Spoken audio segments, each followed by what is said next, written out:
शर्मा जी। राधा वल्लभ श्री हरिवंश। महाराज जी, आपके चरणों में कोटि कोटि प्रणाम। महाराज जी, मैं पिछले 8 महीने से आपका सत्संग प्रतिदिन सुनती व नाम जप करती हूँ। महाराज जी, मेरा प्रश्न यह है कि सबके प्रति भगवत भाव तथा आचरण अच्छा रखने के फलस्वरूप कई बार बहुत से कष्टों का सामना करना पड़ता है। मन भावुक होने के कारण ठीक से निर्णय नहीं ले पाता। तो क्या महाराज जी, हमारे ये नाम जप की कोई कमी है या हमारा कोई प्रारब्ध ही है? नहीं, अभी स्थिति नहीं है। अभी स्थिति नहीं, इसलिए दुखद लगता है। आप कोई भी दुख की बात बताइए जिसमें आपको दुख लगा है, फिर हम उसको आपको बताएं कि वास्तविक को दुख है कि नहीं है। बताइए आप, कौन सा आप है कि आप सब में भगवत भाव करती हैं, अच्छे आचरण करती हैं, फिर वो क्रिया, वो व्यक्ति आपको इस भाव से दुख देता है? आप बताइए। महाराज जी, फिर सामने वाले का व्यवहार मुझे कष्ट देता है। अगर मैं अच्छा ठीक, बस यही रुक जाइए, आपके प्रश्न का उत्तर इसी से सुलझ जाएगा। सामने वाला आपका प्यारा प्रभु है, क्योंकि आप पहले बोले हैं सब पे भगवत भाव करते हैं। अब क्या अपने श्री कृष्ण या अपने जिनको हमने माना है और वो अंदर बैठे हैं, कठपुतली नचाने वाला नाच देखा है? वो अंदर वो पर्दे के पीछे नचा रहा है अंगुलियों से। ऐसे ही उसकी जो प्रतिकूलता भरी चेष्टा हो रही, तो चूंकि हम निकले ना, छुपा छुपी खेल हो रहा था हमारा और प्रभु का, तो उनका मैं छुपता हूं, ढूंढ लीजिए तो खेल बंद हो जाएगा, तुम्हें इनाम मिलेगा, भगवदानंद, सारूप्य मोक्ष, सारिष्ट मोक्ष, जो चाहोगे। अब छुपे, अब वो बहुत बड़े खिलाड़ी हैं, वो इन सब रूपों में छुप गए। अब हम ढूंढने निकले कि इसमें भी प्रभु हैं। अब उनको छुपना है ना, अब वो रूप आपके सामने प्रकट किए जो प्रभु नहीं कर सकते। हमारी भावना, प्रभु बहुत करुणामय, दीन वत्सल, हमारे प्रीतम, अब वो कठोर व्यवहार, तो ऐसे प्रभु कैसे हो सकते हैं? ऐसा नीच आचरण वाला प्रभु हो सकता है? नहीं प्रभु हो सकता। अब आप चूक रहे हो छुपा छुपी खेल में, आप उसको पहचान नहीं कर, कुछ भी लो तुम ही हो। अब बोलो, आनंद आएगा या दुख आएगा? आनंद आए। जब हम प्रभु का भाव भूल गए और व्यक्ति का भाव आया और अपने में श्रेष्ठ भाव आया कि मैं तेरे लिए इतना हितकर बोला, इतना हितकर किया, और तूने मेरे लिए ऐसे बोला, तो या हम दुखी हो जाएंगे या हम प्रतिकूलता का उत्तर प्रतिकूलता से देना शुरू। मतलब अभी हम कह रहे हैं लेकिन भगवत भाव हमारा हुआ नहीं है। समझ लीजिए सच्चाई की बात, क्योंकि जब वो स्थिति प्राप्त होती है तो फिर दुख शब्द अंदर प्रवेश नहीं करता, क्योंकि सुख सिंधु भगवान की हम भावना में तो दुख कैसे स्पर्श कर जाएगा। कुंती जी ने भगवान से मांगा था कि प्रतिपल हमें विपत्ति दीजिए, दुख दीजिए। क्यों? क्योंकि विपत्ति और दुख में आप स्पष्ट दिखाई देते हो, सुख और अनुकूलता में एक धुंधलापन छा जाता है, और जब दुख विपत्ति होती तो नाथ आप स्पष्ट दौड़ते हुए हमारी तरफ, हम यही देखना चाहते हैं। हे श्री कृष्ण, आज पुत्र सिंहासन पर बैठ गए तो आप द्वारिका की तरफ जा रहे हैं, हमारी तरफ पीठ हो गई। और नाथ, जब मैं विपत्ति में थी तो आप फहराते हुए पीतांबर हमारी तरफ दौड़ रहे थे, तो हम उस विपत्ति को मांगते जिसमें आप हमारी तरफ दौड़ रहे होते। बात समझ रहे ना? तो हमें एक बार नामदेव जी महाराज, अब बड़े महापुरुष हैं, गोरा कुम्हार जी के यहां बैठे हुए थे, बड़े बड़े भगत सब ऐसे बैठे। तो ज्ञानदेव जी की बहन जो थी मुक्ताबाई, वो मटकी थापने की चाट होती है ना, जिससे ऐसे ऐसे कुम्हार मटकी को गोल करता है, वो चाट ली और कहा, काका इन मटकियों में से कौन सी मटकी कच्ची है, अभी मैं बताती हूं। ऐसे मारते तो जो बड़े बड़े संत बैठे थे मुस्कुरा देते। जब नामदेव जी के ऐसे मारा, भाई ये क्या है, ऐसे ऐसे मार गए, चलो हटो। बोले, काका है मटकी कच्ची, बोल पड़ी। सब संतों ने भी हंस के कह दिया, हाँ कच्ची। नामदेव जी को लगा कि सच्चाई तो ये होती है कि भगवत दर्शन, भगवत साक्षात्कार, और ठाकुर तो मेरे साथ खेलता है, खाता है, बात करता है, फिर मैं किस बात में कच्चा हूं। सीधे मंदिर गए और विठ्ठल भगवान से कहा कि सब सच्चाई की सच्चाई ये, सिद्धावस्था ये कि आप बात करो, आप हंसो, आप मिल जाओ, आपका साक्षात्कार, तो आप हमारे साथ खेलते हो। फिर जब उन्होंने कहा कि कच्चे, तो सब संतों ने कहा कच्चे, तो क्या मैं कच्चा हूं? भगवान ने भी कह दिया हाँ तुम अभी कच्चे हो। तो उनका पक्काई क्या होती है? बोले सुनो, एक संत है, जंगल में एक शंकर जी का मंदिर है, वहां वो पड़े हुए हैं। उनका नाम विशोबा खेचर जी है। आप उनके जाओ, चरणों में बैठो, वो जो उपदेश करे वो मान लेना, तब तुम पक्के हो जाओगे। अब भगवान ने कह दिया, गए तो देखा वो शंकर जी का जो पिंड है ना, उस पे वो पैर रखे हुए, डेहरी में ऐसे सर रखे हुए आराम से। तो उनका साधारण आस्तिक भी ऐसा नहीं कर सकता कि शंकर जी के ऊपर पैर रख दे। और भगवान ने कहा इनको गुरु बनाना। बोले पैर हटाइए महाराज, आप अपना शंकर जी के ऊपर रखे हैं। तो उनका बेटा, जहां शंकर जी ना हो वहां पैर रख दीजिए, क्योंकि तुम्हें पिंड में केवल शंकर जी का, कण कण में शिव विराजमान है। तो बोले जहां बेटा शिव ना हो वहां पैर रख दीजिए। तो सहज स्वभाव में पैर पकड़ा, ऐसे हटा के तो वहां भी शिवलिंग, जहां उनके पैर वहां से कोई कण नहीं जहां भगवान। आप समझ गए कि कोई सिद्ध पुरुष है, क्योंकि भगवान ने तो उनका, प्रभु मैं आपकी महिमा को जान नहीं पाया, आप उपदेश कीजिए। तो उनका बेटा इतनी बात समझने की, कोई कण ऐसा नहीं जहां विट्ठल ना हो, सब जगह विट्ठल, सब में विट्ठल। पर गुरु वचन है ना, स्वीकार किया, सब में विट्ठल, सब जगह विट्ठल। तो एक दिन रोटी बना रहे थे ठाकुर जी के लिए, ऐसे रखा और थोड़ा घी गर्म करने लगे, तो एक कुत्ता आया, पूरी रोटी भर ली। सब में सब जगह विट्ठल, बात गूंज रही थी। वो घी का कटोरा, प्रभु रूखी मत खाओ, घी लगा देने दो, ऐसे दौड़ रहे थे। तो कुत्ते से भगवान विट्ठल प्रकट हो गए।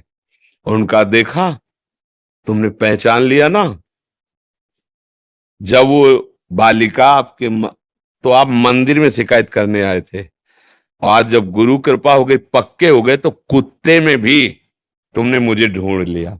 यही सच्चाई। पर इसका अहंकार नहीं होना चाहिए कि मैं सर्वत्र भगवान दर्शन करता हूं। एक दिन ठाकुर जी से कहा कि प्रभु अब आप कितना भी छुपो, हम आपको पहचान लेंगे। ठाकुर जी ने कहा अच्छा पहचान लोगे? बोले हाँ। उसी दिन की बात, मन में एकदम आया कि मंदिर में बड़ा कोलाहल हो रहा है, पीछे बैठते हैं, मंदिर के पीछे चल के शांति से ध्यान भगवान का करते हैं। पीछे बैठे तो 2-4-10 लड़के खेलने लगे आके। थोड़ा यहाँ भी विक्षेप होता है। नदी किनारे चलते हैं काम, नदी किनारे बैठे, थोड़ी देर हुई थी कि वहां बैलगाड़ियां आकर के रुकने लगी, तंबू का नाथ लगने लगी। तो गए हल्ला मत आओ, यहाँ प्रभु का भजन कर रहे हैं। तो एक स्त्री और एक पुरुष निकला गड़ासा लिए। बोले आज बहुत भूख लगी थी, कोई शिकार तो मिला नहीं, ये आदमी मिल गया है, इसी को मार के खा जाते हैं। तो स्त्री ने कहा हाँ ठीक है, और दौड़ पड़े। नामदेव जी ने धोती संभाली और भागे वहां से। अब वो पीछे है, जल्दी पकड़ो नहीं तो भोजन निकल जाएगा। नामदेव जी को लगा काट के खा जाएंगे, पता नहीं कौन लोग हैं। भाग के जब मंदिर में गए, ऐसे ऐसे हो रहे थे। भगवान ने कहा कि कैसे भाग रहे हो? बोले प्रभु बच गए। एक स्त्री और एक पुरुष जो है ना, वो हमें काट के खाने के लिए और खेद लिया था, भाग के आए, मंदिर में बच गए। बोले ढूंढ पाए? हम ही तो थे। बोले ढूंढ पाए? हम ही थे। वो जनवाए तो जाल लो, और वो नाजल वाला चाहे तो तुम जाल ले सकते हो। बड़े खिलाड़ी है प्रभु ही सब रूपों में। जब ये जान जाओगी तो आपको दुख नहीं होगा। आप अभ्यास कर रहे हैं, बड़े सौभाग्यशाली हैं, प्रशंसनीय है ऐसी भावना। पर अभी हम लोग कच्चे हैं। अभ्यास करते करते जब हम पक्के हो जाएंगे तो हमें व्यक्ति नहीं दिखेगा, वस्तु दिखेगी, प्रभु दिखेंगे। अभी हमें कच्चाई हमारी है कि हमें पहले वृक्ष दिखाई देता है, फिर हम उसमें भावना करते कि इसमें भी भगवान है। हमें पहले स्त्री दिखाई देती, फिर उसमें भावना करते कि भगवान है। हमें पुरुष दिखाई देता है, फिर उसमें भावना करते भगवान है। अब भावना चूक गई तो अनुकूल और प्रतिकूल भावना हो गई तो भगवत भाव गया। तो अभी हम कच्चे हैं। जब सच्चे हो जाएंगे तो स्त्री पुरुष जड़ चैतन्य नहीं दिखेगा। जित देखूं तित श्याममयी है। जड़ चैतन्य कछु नहीं दिखत, जित दीखत तित श्याम खड़े। अब क्या हमारी हृदय में दुख होगा? मेरा प्रीतम मुझसे विनोद करेगा तो सुख होगा कि दुख होगा? विचार करो। एक बहुत बड़ा ऑफिसर पता नहीं किस मस्ती में था, अपनी घर गया, कपड़ा उतार रहा था, अपनी पिस्तौल निकाली, पत्नी के सामने ऐसे खोला, उसमें गोली भरी, फिट किया और उसकी कनपट्टी पे रख दिया। पत्नी कही, अजी तुम ये सब नाटक दूसरों को धमकाने करो, मैं डरने वाली नहीं। बोले क्यों? गोली असली है, पिस्तौल असली। बोले सब है, लेकिन असली प्रीतम तुम हमारे हो, तुम ऐसा कर ही नहीं सकते। समझ रहे हो ना उदाहरण? गोली भी असली, पिस्तौल भी असली, पर हमें पता है तुम हमें बहुत प्यार करते हो, तुम ऐसा कर ही नहीं सकते हो। तुम धमकाने का नाटक करो दूसरों को, हमको नहीं धमका सकते। जब हमारी दृष्टि सब पे प्रीतम रूप में हो जाएगी ना, तो ऐसा ही हम भी बोलेंगे, अंदर से आएगा, प्यारे तुम ही हो, धमकाओ अब दूसरों को जिसको पता न हो, मुझे पता है तुम ही हो।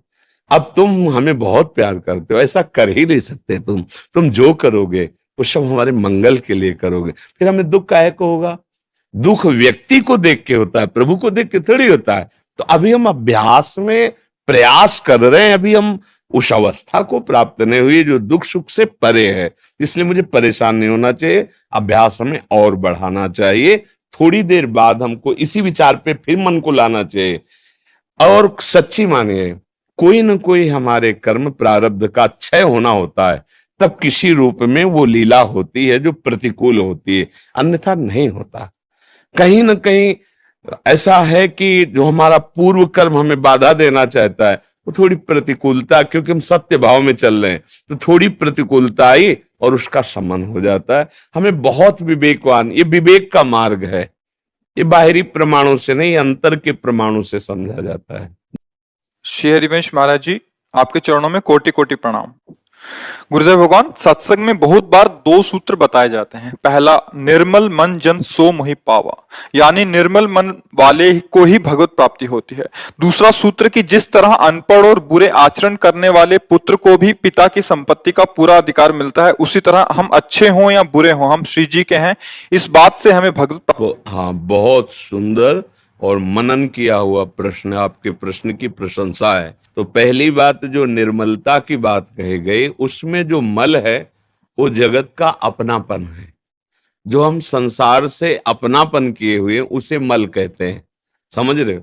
भगवान निर्मल होने को उपाय बताया, जननी जनक बंधु सुत दारा, तन धन धाम सुहृद परिवारा, सबकी ममता ताग बटोरी, मम पद मनहि बांधी बर डोरी। ये निर्मलता के लिए उपाय बता रहे हैं कि अगर समस्त जगत के नाम रूप वस्तु व्यक्ति स्थान से तुम सत्संग के द्वारा अपने ममत्व को हटाकर मेरे चरणों में रख दो, तो फिर बोल, अस सज्जन मम उर्बस कैसे, लोभी हृदय बसे धनु जैसे। जैसे लोभी पुरुष के हृदय में धन का चिंतन होता है, ऐसे मैं उस भक्त का सदैव चिंतन करता हूं जो मेरे चरणों में सब ममता समेट कर रख दिया। निर्मलता आ गई, मन की मलिनता संसार का आश्रय, मन की निर्मलता भगवद आश्रय। अब उसकी बुद्धि नहीं है, शास्त्र ज्ञान नहीं है, पवित्रता का निर्वाह नहीं जानता, पर इतनी बात है कि मेरे प्रभु हैं। समझ रहे हो ना? संसार का कोई आश्रय नहीं लिए, मेरे प्रभु हैं, तो उसको ऐसे भगवत प्राप्ति हो जाएगी जैसे मूर्ख बालक को भी अपने पिता की प्रॉपर्टी का अधिकार प्राप्त हो जाता है। समझ गए दोनों बातें? इसमें कोई संशय? शिरोमणि बलराम दास जी, राधे राधे महाराज जी, आपके चरणों में कोटि कोटि प्रणाम। महाराज जी, मेरे मन में एक सवाल है कि भक्ति जीवन में आने के पहले हम लोग तो पाप और पुण्य का फल भोग करते हैं, इसका डर था, पर अभी भक्ति जीवन में आने के बाद अपराध के डर सताने लगता है, तो हमेशा इस डर से कैसे मुक्त मिले? कई बार ये तो एकांतिक में भी और सत्संग में कहा है कि जो अपराध का वर्णन किया गया वो सावधानी के लिए किया गया, डर के लिए नहीं किया गया है।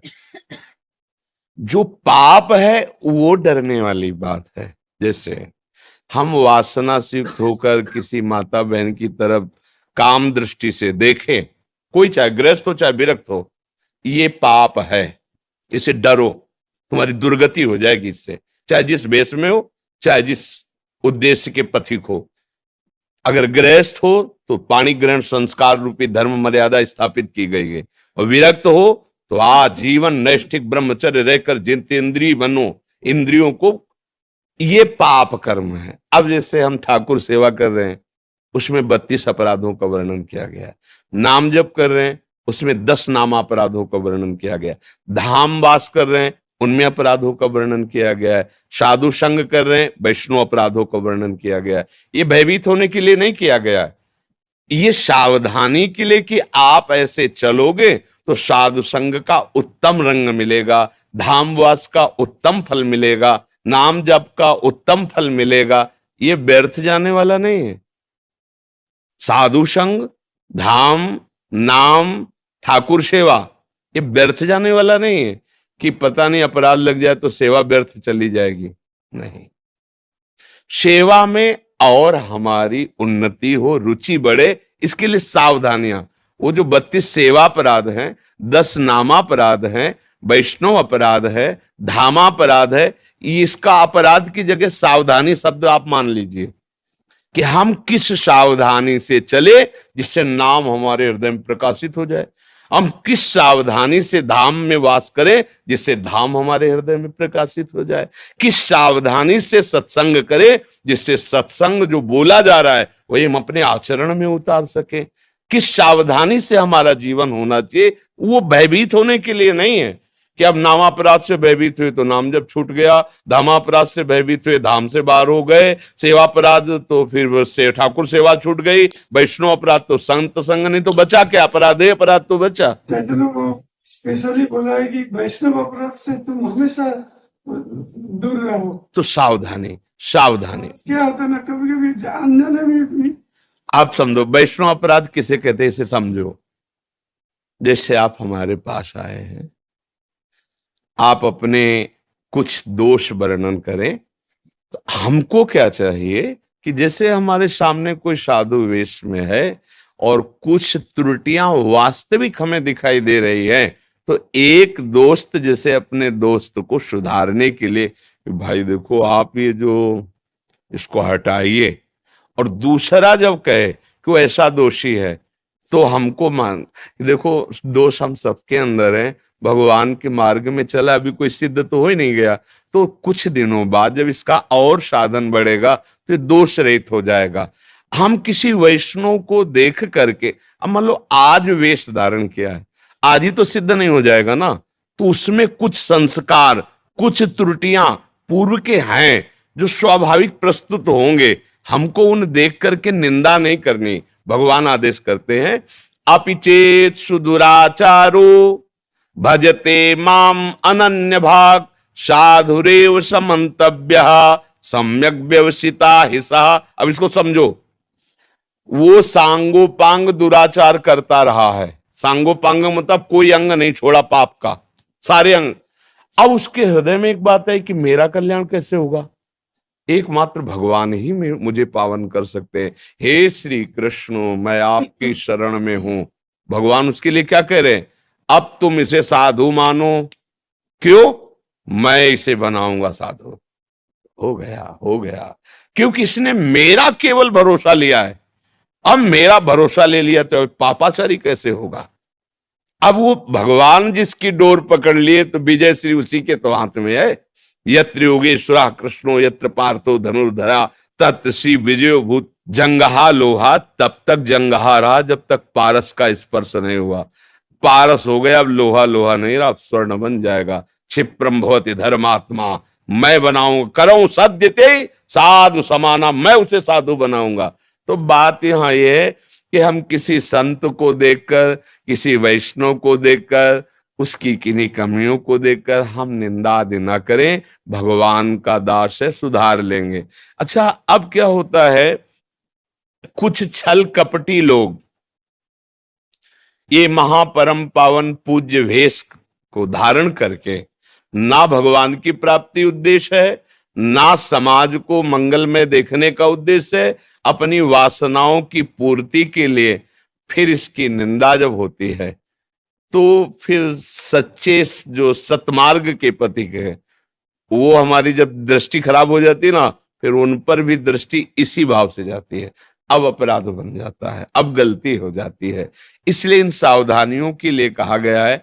बकाया आप ये सत्य मानिए, जो चाहे जितना गिरा वृत्ति को भगवान का आश्रय लेगा तो एक दिन वो सच्चा संत बन जाएगा।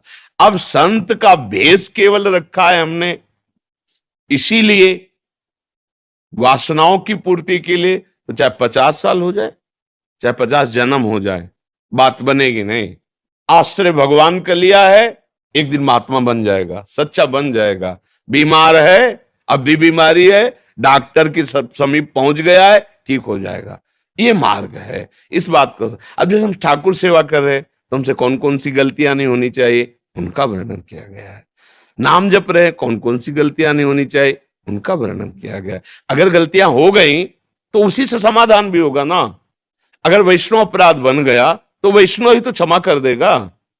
वो वैष्णव अपराध वैष्णव से ही दूर हो जाएगा, नामापराध नाम से ही दूर हो जाएगा, सेवापराध सेवा से ही दूर हो जाएगा, धामापराध धाम के सेवन से ही नष्ट हो जाएगा। बात समझनी, हमें डरना नहीं, इतना नहीं डरना कि हमारा सतमार्ग छूट जाए। नहीं नहीं नहीं नहीं, हम जो गलतियां होंगी, मेरे प्रभु हैं, मेरे गुरुदेव हैं, मेरे आचार्य हैं, मुझे संभालेंगे। आज नहीं तो कभी भी गलती हो सकती है, हमको तो यही सोचना है। तो भगवान कहते करूं सदा तिनके रखवारी, जिम बालक राखे महतारी। छोटा लड़खड़ाने वाले बच्चे को माँ ऐसे चलाती है कि अगर किसी भी तरह गिरा तो हमारी गोद में है। ऐसे भगवान अपने दासों को चलाते, तभी चल पाते, नहीं तो इतनी फिसलन माया में है कि पैर जमाना बहुत कठिन है। तो इसमें डरने की बात नहीं है।